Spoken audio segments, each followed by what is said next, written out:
Hello students, good morning. Today we will discuss various terms related to magnetism. Various terms related to magnetism. For example, magnetization या intensity of magnetization. Magnetization या intensity of magnetization. Intensity of magnetization. Intensity of magnetization. Intensity of magnetization क्या है बच्चों? देखिए, मान लीजिए कि हमारे पास एक कोई मटेरियल दिया हुआ है. This is magnetic material. ये ध्यान रखें, मैग्नेटिक मटेरियल और मैग्नेट दोनों बिल्कुल अलग अलग चीज़ है. और इस मैग्नेटिक मटेरियल में this is magnetic material, this is magnetic material. ये मैग्नेटिक मटेरियल पर हम कोई मैग्नेटिक फील्ड अप्लाई कर रहे हैं. तो जब मैग्नेटिक फील्ड अप्लाई कर देंगे, किसी भी मैग्नेटिक मटेरियल को जब मैग्नेटिक फील्ड में हम रखते हैं तो मैग्नेटिक मटेरियल भी मैग्नेट बन जाता है. मान लीजिए कि ये मैग्नेट बन गया, हमने मैग्नेटिक फील्ड इसमें अप्लाई कर दिया, मैग्नेटिक फील्ड अप्लाई किया भी, तो ये क्या हुआ, मैग्नेट बन गया. मैग्नेट बन गया तो इसका साउथ पोल और नॉर्थ पोल होगा. तो जब साउथ पोल और नॉर्थ पोल हो गया, जब ये मैग्नेट बन गया तो उसका एक नॉर्थ पोल होगा और ये साउथ पोल होगा. अब ये कौन सा एंड साउथ पोल होगा और कौन सा एंड नॉर्थ पोल होगा वो इस मटेरियल पर डिपेंड करेगा. कुछ सब्सटेंस में यदि मैग्नेटिक फील्ड अप्लाई किए हुए हैं तो मैग्नेटिक फील्ड के अपोजिट डायरेक्शन में मैग्नेटाइजेशन होता है. किसी मटेरियल में मैग्नेटाइजिंग फील्ड के डायरेक्शन में मैग्नेटाइजेशन होता है. तो डिपेंड करता है कि ये मैग्नेटिक मटेरियल किस टाइप का है. बहरहाल यदि कोई भी मैग्नेटिक मटेरियल दिया हुआ है और मैग्नेटाइजिंग फील्ड हम अप्लाई किए हुए हैं तो वहाँ पर नॉर्थ पोल और साउथ पोल बनेगा. दैट इज ये मैग्नेट बन गया. तो जब ये मैग्नेट बन गया तो इसका मैग्नेटिक मोमेंट होगा. मैग्नेटिक मोमेंट होने का मतलब इसका पोल स्ट्रेंथ हो गया स्मॉल एम. तो इसका मैग्नेटिक मोमेंट कितना हो गया, मैग्नेटिक डाइपोल मोमेंट कितना हो गया, कैपिटल एम से डिनोट करेंगे magnetic dipole moment, small M into 2L, small M into 2L. तो अब देखिए, इसके अंदर बहुत सारे एटम्स होंगे, बहुत सारे एटम्स होंगे और जितने भी एटम्स हैं सबका मैग्नेटिक मोमेंट होगा. तो हम ये कहते हैं इंटेंसिटी ऑफ मैग्नेटाइजेशन को, magnetic moment per unit volume is called intensity of magnetisation. आप इस बात को लिख लीजिए. The magnetic dipole moment, the magnetic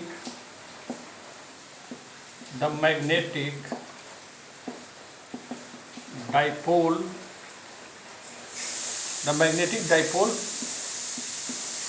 moment per unit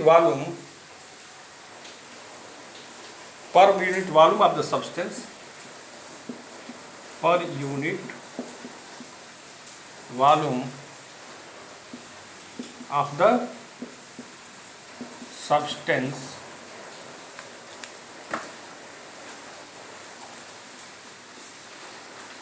per unit volume of the substance, the magnetic dipole moment per unit volume of the substance is known as intensity of magnetization.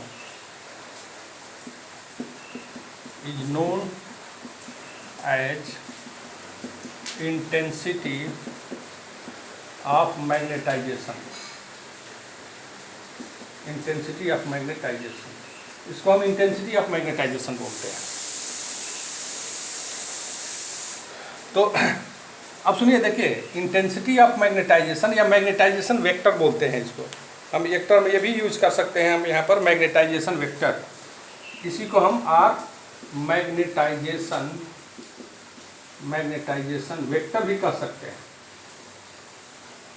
Magnetisation vector भी बोल सकते हैं, capital M. और इसको आप पहले तो इसको हम बताते हैं इंटेंसिटी ऑफ मैग्नेटाइजेशन क्या होगा. इसको हम कैपिटल एम से डिनोट करेंगे।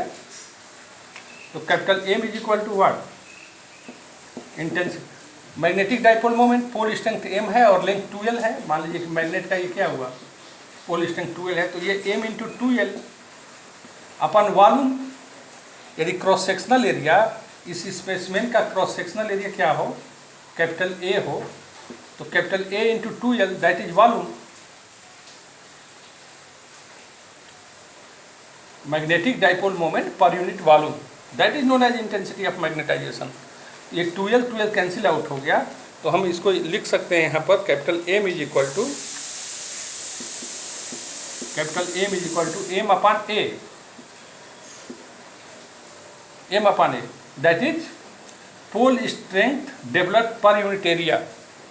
इंटेंसिटी ऑफ मैग्नेटाइजेशन को ऐसे भी हम डिफाइन कर सकते हैं, the pole strength developed per unit area is known as intensity of magnetization. That is magnetization is equal to the pole strength per unit area. इसको ऐसे लिख लीजिए,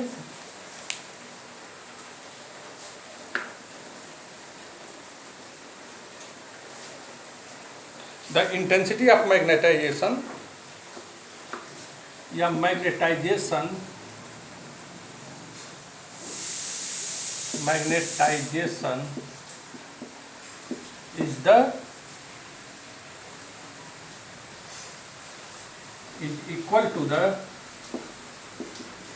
equal to the pole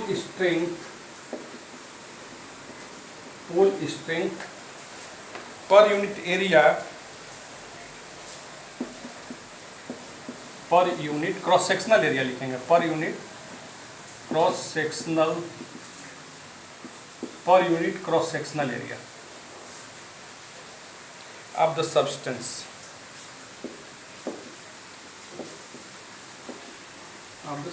ये हो गया, ये pole strength per unit area of the cross sectional area of the substance. इसको ऐसे हम डिफाइन कर सकते हैं। इसको हम मैग्नेटाइजेशन वेक्टर भी बोले। देखिए, आपको रिलेट कर सकते हैं, वहाँ इलेक्ट्रिक फील्ड में पोलराइजेशन वेक्टर होता है। जिस ढंग से इलेक्ट्रिक फील्ड में पोलराइजेशन वेक्टर होता है, पोलराइजेशन वेक्टर को P से हम लिखते हैं, और वहाँ पर क्या डिफाइन करते हैं, वहाँ पर electric dipole moment, polarization vector है, electric dipole moment per unit volume. Electric dipole moment का मतलब Q इंटू 2l, वॉल्यूम का मतलब A इंटू 2l से कैंसिल आउट हो गया। तो this is known as polarization vector. और यहीं पर हम मैग्नेटाइजेशन वेक्टर के लिए capital M is equal to, हम यह लिखेंगे m into 2l upon A into 2l। यहाँ पर charge induced per unit area of the surface, यहाँ पर pole strength develop per unit area on the cross sectional area of the surface of the specimen of the substance. तो इसको आप ऐसे लिख सकते हैं। नाउ नेक्स्ट, कैपिटल M के विषय में आप समझ गए।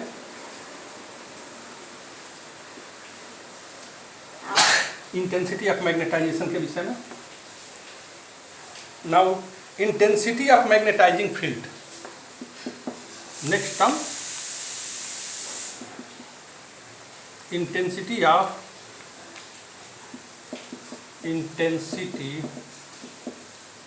Magnetising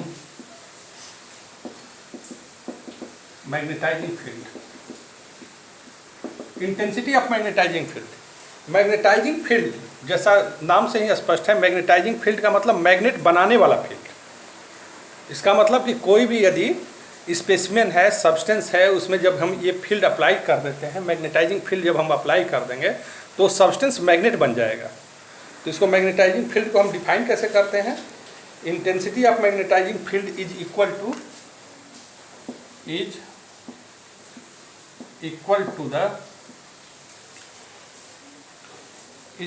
to the ratio of the magnetizing field B not is equal to the ratio of magnetizing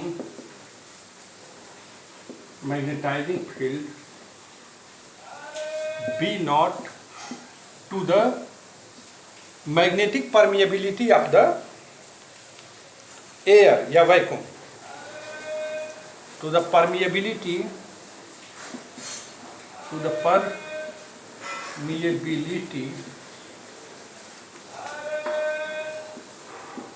of the free space, या एयर लिख सकते हैं, परमेबिलिटी ऑफ द एयर या free space.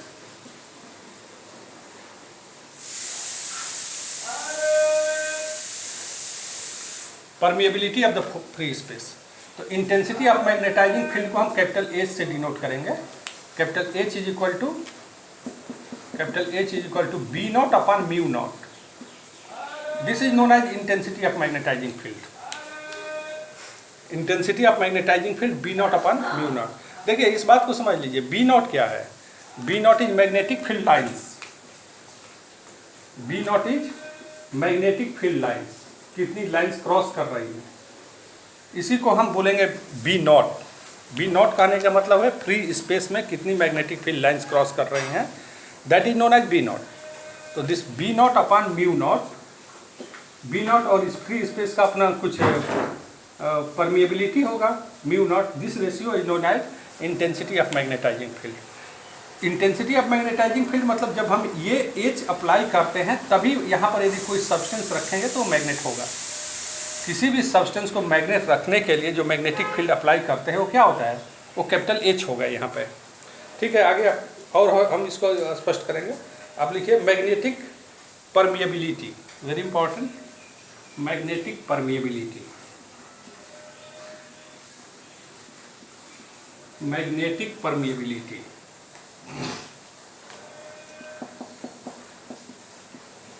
Magnetic permeability. Magnetic permeability क्या होता है? देखिए magnetic permeability क्या है? हम ये कह रहे हैं कि मैग्नेटिक फ्री स्पेस, मान लीजिए कोई फ्री स्पेस है, उसमें हम कितना लाइंस, मैग्नेटिक फील्ड लाइंस हम दे रहे हैं बाहर से, ये मैग्नेटाइजिंग फील्ड है, एच इसको हम लिखेंगे। ये मैग्नेटाइजिंग फील्ड है, ये मैग्नेट बनाने वाला फील्ड है। तो मैग्नेट बनाने वाला फील्ड, मैग्नेटिक बनाने वाली फील्ड लाइन्स कितनी है? 1 2 3 4 5 मान लीजिए। और जब इसको इस स्पेस में हम जब कोई सब्सटेंस रख रहे हैं, इस स्पेस में जब हम कोई सब्सटेंस रख रहे हैं तो ये सब्सटेंस भी मैग्नेट बन गया। तो जब ये सब्सटेंस मैग्नेट बन गया तो इसका खुद का भी मैग्नेटिक फील्ड लाइन्स होगा, खुद का भी मैग्नेटिक फील्ड लाइन्स होगा। अब मैग्नेटिक फील्ड लाइन्स का डायरेक्शन फील्ड के डायरेक्शन में भी हो सकता है और उसके अपोजिट डायरेक्शन में भी हो सकता है। फील्ड के डायरेक्शन में भी हो सकता है और अपोजिट डायरेक्शन में भी हो सकता है। तो आप देखिए अब टोटल मैग्नेटिक फील्ड लाइन्स कितनी हो गई इस स्पेस में? इस स्पेस में टोटल ये हम रखे हुए हैं स्पेसमेन, ये जो ब्लू कलर है ये स्पेसमेन है।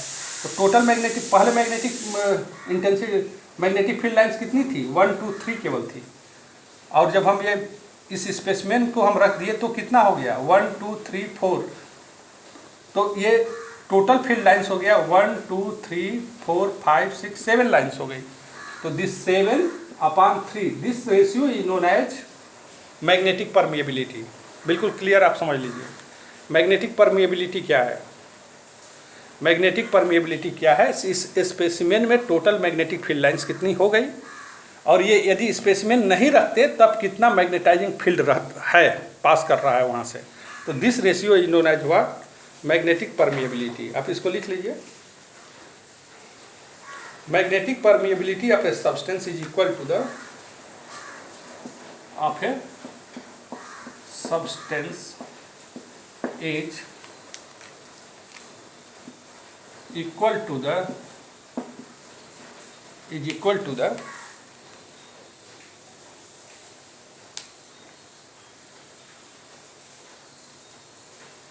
is equal to the ratio of the magnitude of magnetic induction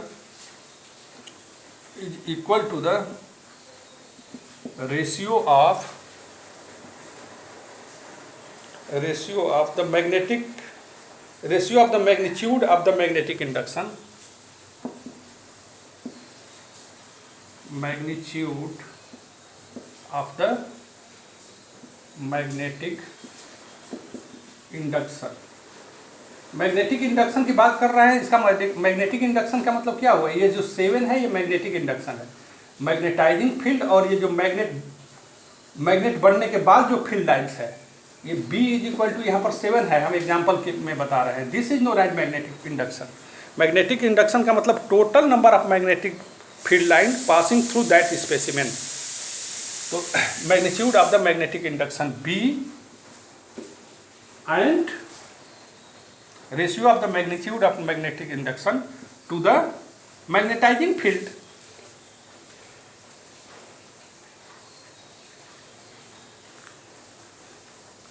To the intensity of magnetizing field. To the intensity of the magnetizing. To the intensity of the magnetizing field. H. तो ये B और H के ratio को हम बोलते हैं magnetic permeability. That is mu is equal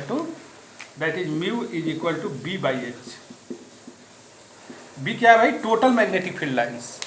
H क्या है, मैग्नेट बनाने वाला फील्ड। एक जब कैपिटल H जब हम अप्लाई करेंगे तभी ये स्पेसिमेन मैग्नेट बनेगा, और मैग्नेट जब बन गया तो इसमें मैग्नेटिक फील्ड लाइंस होंगी। तो अब यहाँ पर टोटल मैग्नेटिक फील्ड लाइंस कितनी होंगी, एक मैग्नेट बनाने वाला फील्ड और प्लस ये मैग्नेट बन गया वो field.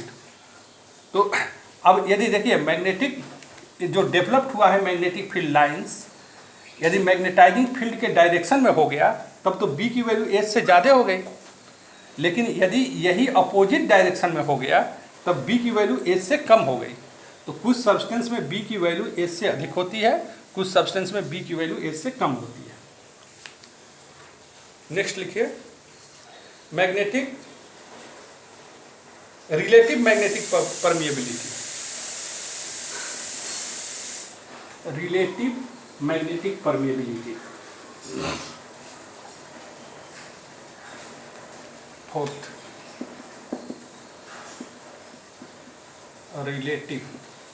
Relative magnetic permeability mu are is equal to mu upon mu not. Mu क्या है, magnetic permeability of the substance, और ये magnetic permeability of the air. This ratio is known as relative magnetic permeability. आप इसको लिखना चाहें तो लिख लीजिए, the ratio of the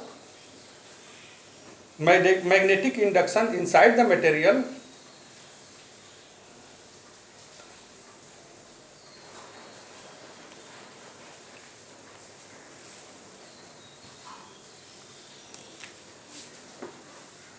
the ratio of the magnetic permeability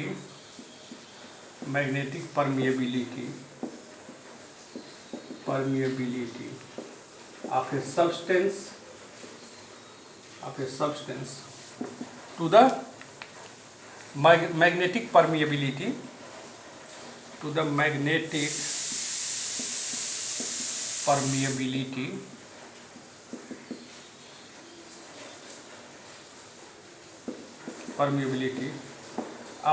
of free space या वैक्यूम, जो भी लिख रहे हैं, ऑफ फ्री स्पेस या air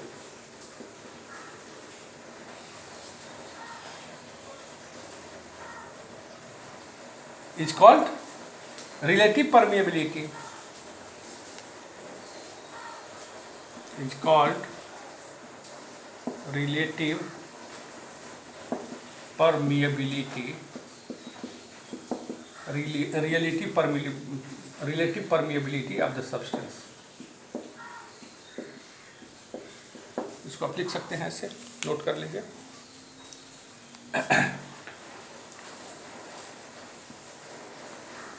Now magnetic susceptibility, magnetic susceptibility magnetic susceptibility magnetic susceptibility susceptibility magnetic susceptibility. Magnetic susceptibility क्या होता है? देखिए, यदि हमारा इंटेंसिटी ऑफ मैग्नेटाइजेशन जितना ही ज़्यादा होगा इंटेंसिटी ऑफ मैग्नेटाइजेशन को हम मैग्नेटाइजिंग फील्ड कैपिटल H जितना ज़्यादा हम अप्लाई करेंगे, मैग्नेटाइजिंग फील्ड हम जितना ही ज़्यादा अप्लाई करेंगे, यहाँ पर इंटेंसिटी ऑफ मैग्नेटाइजेशन उतना ही अधिक होगा। इंटेंसिटी ऑफ मैग्नेटाइजेशन कहने का मतलब क्या है, ये जो मैग्नेट बन गया, magnetic dipole moment per unit volume, that is known as intensity of magnetization. तो this intensity of magnetization capital M किस बात पर डिपेंड करता है बच्चों, इंटेंसिटी ऑफ मैग्नेटाइजेशन पर। तो कैपिटल M यहाँ प्रोपोर्शनल कांस्टेंट हटाते हैं और हम लिखते हैं कायम H। तो दिस कायम is known as magnetic susceptibility. तो मैग्नेटिक ससेप्टेबिलिटी को हम डिफाइन कर सकते हैं कैसे, मैग्नेटिक ससेप्टेबिलिटी कायम is equal to capital M by H। इस कैपिटल M बाई H को हम बोलते हैं मैग्नेटिक ससेप्टेबिलिटी। तो आप लिखिए magnetic susceptibility is equal to the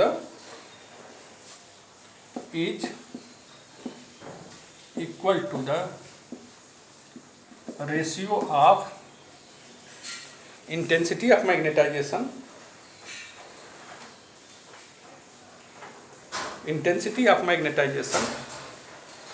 या केवल हम मैग्नेटाइजेशन बोल सकते हैं, ratio of intensity of magnetisation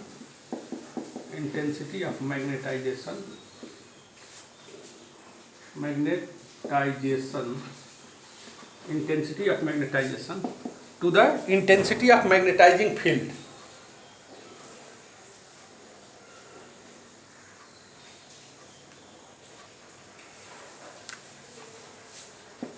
To the intensity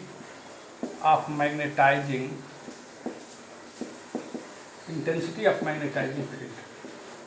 okay, ये हो गया आपका मैग्नेटिक ससेप्टेबिलिटी। ओके, ये इलेक्ट्रिक फील्ड में इसको हम इलेक्ट्रिक ससेप्टेबिलिटी बोलते थे। इलेक्ट्रिक ससेप्टेबिलिटी का E is equal to polarization vector P upon हम बाहर से जो इलेक्ट्रिक फील्ड अप्लाई किए हुए हैं, इसको हम बोलते थे। This ratio is known as electric susceptibility. तो जब आप मैग्नेटिक फील्ड और इलेक्ट्रिक फील्ड पढ़ रहे हैं तो दोनों चीज़ को आप थोड़ा कोरिलेट करके पढ़ा करिए। Now the relation between magnetic permeability and susceptibility.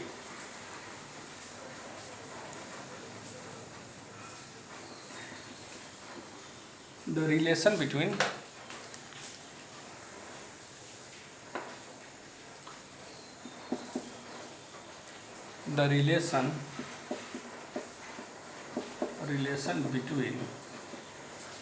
the relation between the magnetic susceptibility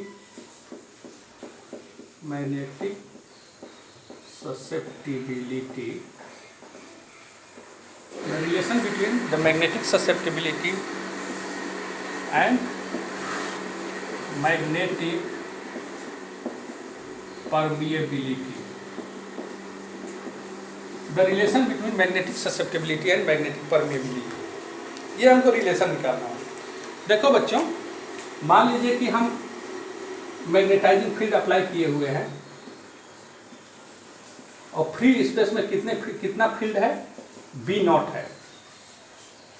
free space में कितना हम फील्ड अप्लाई किए हुए हैं, that is B0।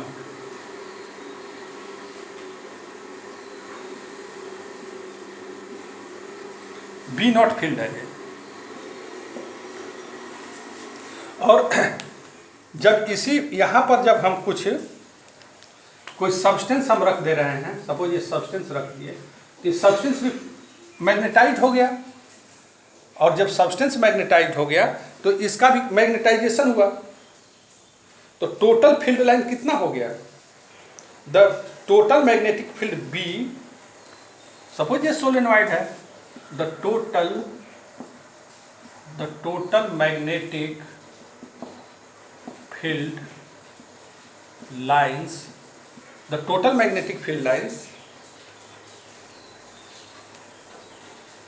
is the sum of magnetic field, the total magnetic field is the sum of magnetic field in vacuum in vacuum में कितना magnetic field है जब ये स्पेसमैन नहीं था तब, और जब ये स्पेसमैन रख दिए तो इसका भी तो अपना कुछ फील्ड हो गया ना, इसका भी तो अपना मैग्नेटिक फील्ड लाइन्स हो जाएगी, इसका भी अपना भी कुछ मैग्नेटिक फील्ड लाइन्स हो जाएगी।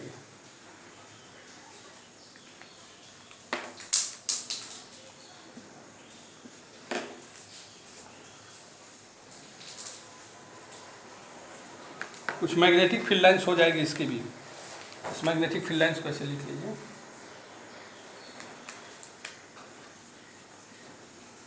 इसका अपना भी कुछ मैग्नेटिक फील्ड लाइन्स हो जाएगी। ये उस डायरेक्शन में भी हो सकता है, इसके अपोजिट डायरेक्शन में भी हो सकता है, ये डिपेंड करेगा कि ये सब्सटेंस कैसा है। यदि ये डाई मैग्नेटिक सब्सटेंस है तो जो हम ब्लू एरो रखे हुए हैं अपोजिट डायरेक्शंस में होंगे। तो is the sum of the magnetic field in vacuum B naught and the magnetic field Bm due to the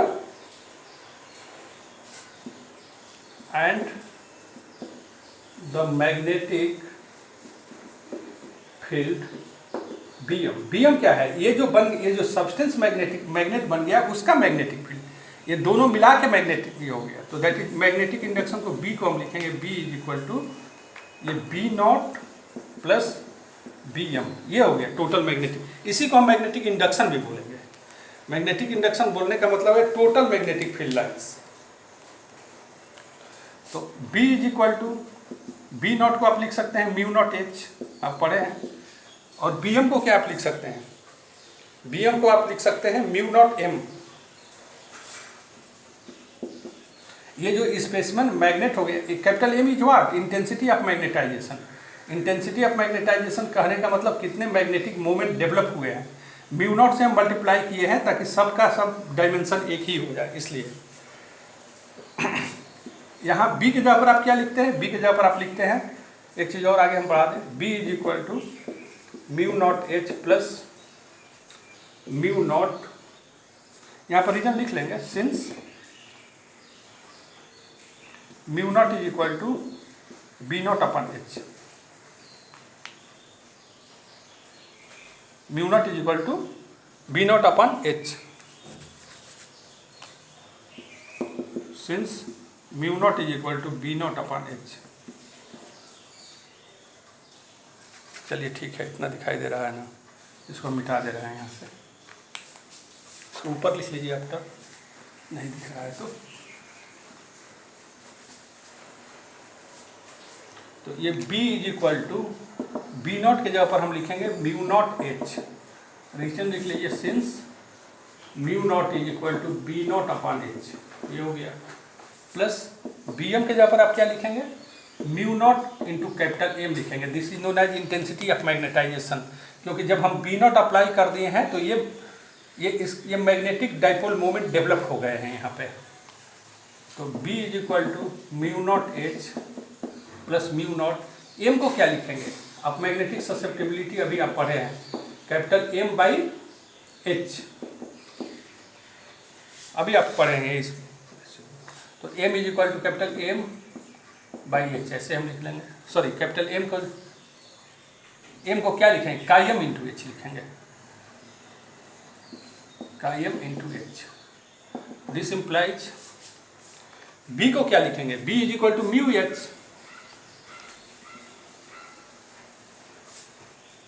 B को क्या आप लिखेंगे, या B is equal to mu naught common ले लीजिए, म्यू नॉट H को कॉमन ले लीजिए, तो यहाँ 1 प्लस काई M।